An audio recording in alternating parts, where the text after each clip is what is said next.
Are you positive or are you negative? Your thoughts matter, your words matter, your actions matter.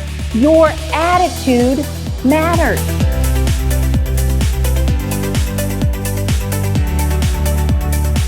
The greatest learning happens when you're at the very nascent stages of your learning experience, because that will help them keep learning.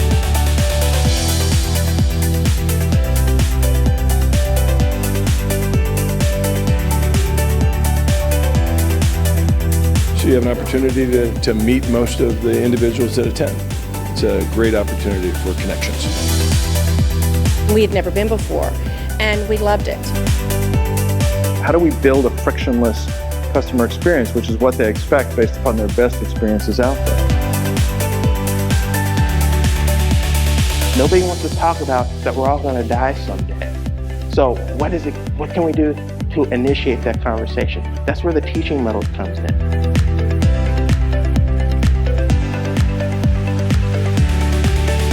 And you expect somebody like me to be able to show you on demand what's going on with all of these clients and split it, slice it and dice it and do benchmarking. We have common interests and we have common problems. It's not a competition, it's how can we all do a great job. You've got to be grounded in your identity, in who you are, and what you stand for. I've attended a lot of conferences in my life, and this one is probably the kindest, most connecting conference that I've ever been to.